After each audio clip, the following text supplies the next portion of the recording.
Hello, friends. I'm Matthew Geary. Just wanted to share with you as we're all going through this coronavirus and the update with this email. We know it's a really hard time for a lot of us.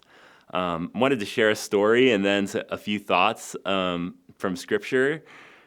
Story basically thinking back through some of my times here and went on a canoeing trip with a friend down this huge river a few months ago. And, I'm not the pro at canoeing. I'm not like the Mark Reed kayaking down the Reedy River type guy. I'm more like, okay, I've done a few lakes in a canoe. Let's, get in, kind of stable ourselves, get in or paddle a little bit. And so we get to this river, we put in the canoe, we're doing all right, but we realize that the river's actually in flood season. So it's been raining a while, the river is rushing fast, and we're going a lot faster than I would normally be used to going in a canoe.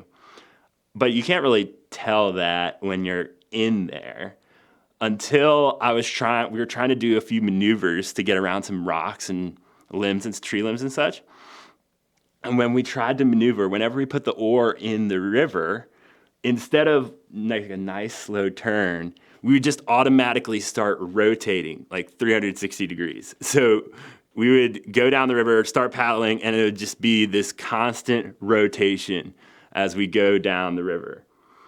And I know it can feel like that with a lot of these things that are going on in our lives where like whenever we just try to do something, there's a lot of chaos and we start to turn around in our hearts and our minds, mulling over all these things. But what's fascinating is if you were in a helicopter, say, looking over me and my friend as we were trying to maneuver this tough, crazy situation in the river, as we're going 360 kind of around in circles as we go down this river, we're still being pulled significantly by this river and by the power of the drift and of the water that's pulling us. So even while to us it just feels like we're going around in circles, the power of the water is pulling us down. And that's really what I would encourage us today is thinking, and all of creation, it says in the Psalms that all of creation glorifies God. The heavens declare his handiwork. The trees clap their hands in praise of him. The birds outside just sing his praises. And I just think about the springtime that we're in spring, even in the midst of all of this. And you get to see the beautiful blooming trees and the birds singing their hearts out.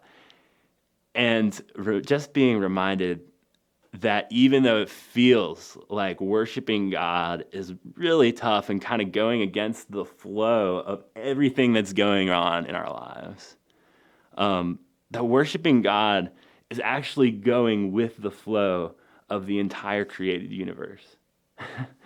When we worship God in times like this, we are worshiping God along with the trees, along with the birds, along with the stars, along with the universe. So there's that trusting God piece that I trust God in this, even though it's hard. The other side of the coin that I would hate to miss also, though, is that this is really hard. I hate to leave you just with that one picture of flowing down the river of God, if this trusting God's plan, because it can just seem sometimes like a cosmic drill sergeant in some ways of God being like, this is going to be good for you. Shape up, man up, do it. This is going to be good for your character, right? That's what we say sometimes.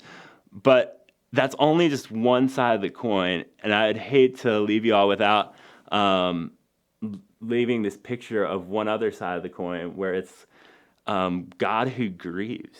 God's not only in control, but he's a God who grieves this pain and this sorrow. Jesus, when he was at the tomb side of Lazarus, he wept. Even though he knew he was the resurrection and the life, he said it right there. He wept. because of his friend leaving him.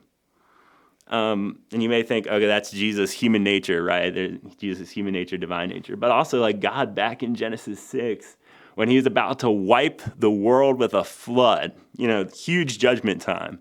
And I'm not comparing that to Corona at all right now. I'm just saying, like, when God was about to do that, it says in Genesis 6 that it grieved God to the heart what he was about to do.